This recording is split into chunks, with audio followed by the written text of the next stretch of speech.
6,000 years ago, on the banks of a land breathing between two rivers, man stood for a rare moment in the history of the human race and said, "I will write. I will teach time to speak my name." Here in Sumer, cities learned to be more than adjoining houses. They became a grand idea that organized humanity and bound their voices into immortal records. On this thin strip of clay, the first recorded their harvests, their debts, and their prayers. They recorded their dreams of creation, the flood, and kings who outlived reason. Today we will open those tablets, not to judge the past by our standards, but to hear how civilizations spoke for the first time. What inspired them? How did silence crumble before a reed pen? What remains of our lives from that first moment when man became his own historian?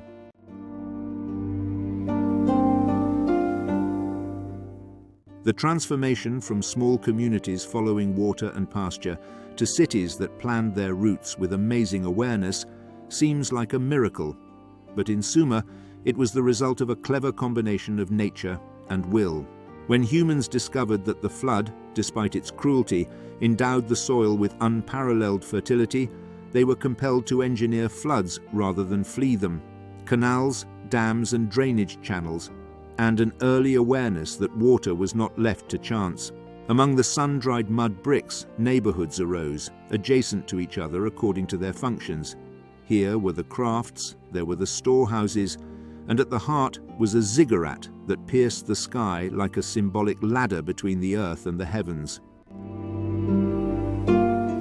The city had an administrative heart that regulated taxes, recorded crops, distributed labor, and punished those who tamped down the system. What later became known as the state was growing here as a daily necessity for organizing a complex life: scales, weights, land surveying, and writing. Because the system required measured time, the Sumerians devised their sexagesimal divisions of minutes and hours. This was not a mathematical luxury, but rather the backbone of irrigation management, agriculture, and collective labor.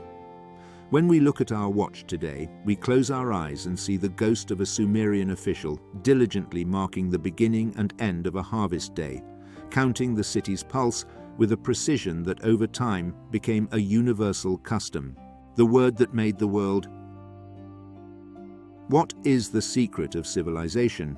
To possess a memory that the wind cannot erase. The clay was the paper, the reed the pen, and the scribe an apprentice receiving a profession that taught precision and patience.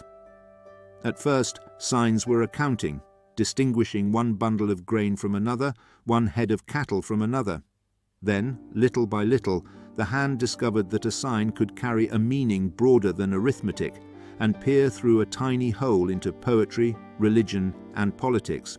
Thus, texts emerged from the narrowness of the record into the spaciousness of the story. Prayers to the temples, hymns to the kings, myths about the creation of the universe, the struggle between the gods, and man's defiance of his destiny. Writing was not merely a reflection of reality, it shaped it. When laws are codified, people's behavior changes, and when a contract is fixed on a tablet, trust gains substance. Among the lines, something resembling an echo between distant cultures crept in: a great flood, a hero searching for meaning, and a tree of life. Historians may differ on the methods of transmission of stories, but what is certain is that Sumer provided humanity with the first comprehensive dictionary that combined what we live and what we believe, what we feel and what we hope for. It is a moment when reason was revealed as it created its first mirror: writing. List of kings. When life was long for thousands. In a tablet that appears at first glance to be a mere inventory of names, we are astonished. Reigns of thousands and tens of thousands of years for kings who predate the flood. What do these numbers mean? Are we faced with a symbolic calendar that measures time in different units? Or with a theological discourse that elevates kings to the level of sacred beings? Or is it the trace of a deeply rooted memory in which history has become confused with myth? The truth is that the list cannot be read in a single way. On the one hand, it is a political document that grants legitimacy to a later rule by linking it to a deeply rooted lineage, and on the other, it is a literary text woven with values and symbols that transcend precise calculations. It tells us, we are children of two eras, a time before the flood, when human standards fade, and a time after it, when lifespans shrink and things are subject to a new scale. Perhaps the greatest thing about this document is that it forces its reader to be humble.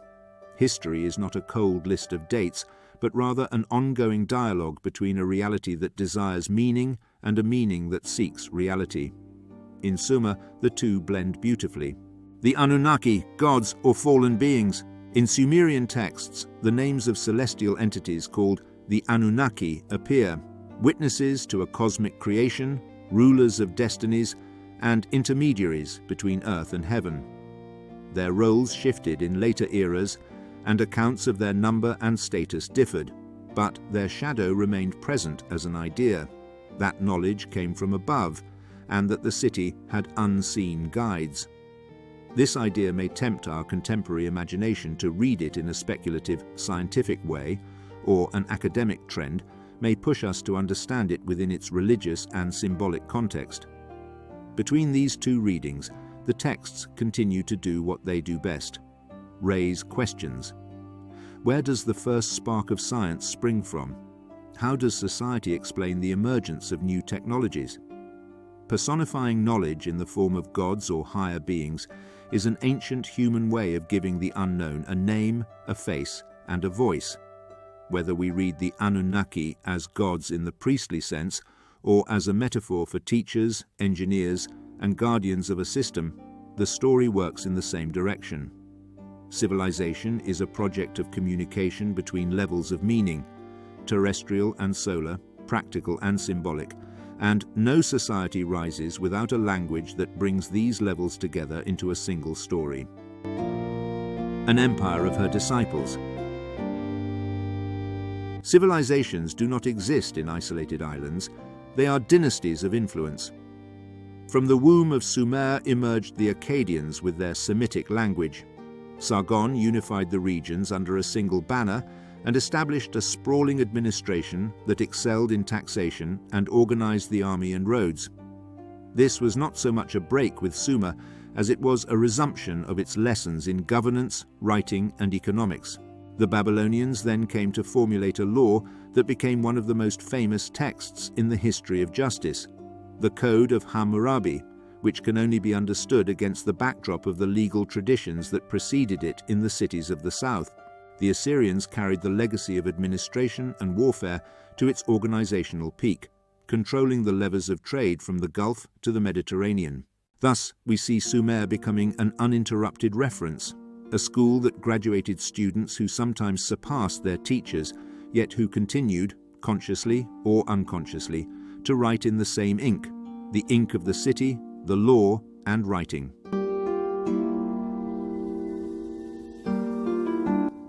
Why did Sumer fall? A world does not collapse suddenly. Rather, weakness accumulates in the arteries. Salinization that rises in the soil with mismanagement of irrigation, changes in the courses of rivers, population pressure, internal conflicts that drain cities, and raids that come from the borders where covetous eyes gaze upon the wealth of the floodplain. Sumer teaches us that prosperity itself can become a burden if not managed wisely. The city beckons, and abundance breeds competition for resources and status. Over time, the tools that once elevated a civilization can become its downfall. Canals that need maintenance are no longer available, a bureaucracy that becomes rigid, and a symbolic system that loses its ability to inspire the next generation. But the fall here is not death. Rather, it is the transfer of a title from one city to another, from one dialect to another. Legacies persist in the names of the gods, in the laws, and in the shapes of letters. Sumer's fall was geographical and political, but its impact chose to live where it would not be destroyed, in ideas. What is left for us from Sumer? We measure time using the sexagesimal system, recapturing the rhythm of an ancient Sumerian day. We establish a legal contract, repeating the custom of fixing a word on an indelible material. We build cities with streets and functional areas, weaving a map resembling the heart of Ur and Uruk. We write, creating for ourselves a memory greater than our lifetimes, unaware that we are handing over the same torch, lit by an anonymous scribe in a school on the banks of the Euphrates. We are also left with the question, how were small human groups able to achieve such a vast civilizational leap? The answer, most likely, lies in a marriage of inspiring geography, strict order, and religious imagination that united people around grand symbols. Myth is not the opposite of reason. It is the medium that allows ideas to wander between hearts. Thus, when we look at Sumer, we see not only our distant past, but also an early operating blueprint for the modern city: law, administration, engineering, and writing, 4 pillars of a civilization that still tells us how to be.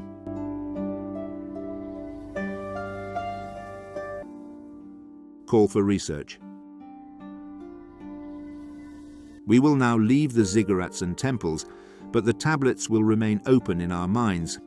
Every time we adjust a clock, sign a contract, or read a poem about life and death, we remember that someone in Sumer tried it before and wrote it down, giving us the right to start over. Was the king list political poetry, or a double history? Were the Anunnaki literal gods, or a metaphor for anonymous teachers? Perhaps the answer isn't as important as the question, what makes humans human if not this passion for naming things, ordering chaos, and building meaning out of mud? We are looking to Sumer not only for an origin to boast about, but also for a mirror through which to understand our present, how to manage our resources, how to write our laws, and how to forge our new myths without cutting ourselves off from our ancient roots. That is Sumer's gift, to remind us that civilization is a long, intergenerational promise. It begins with a reed on clay and never ends.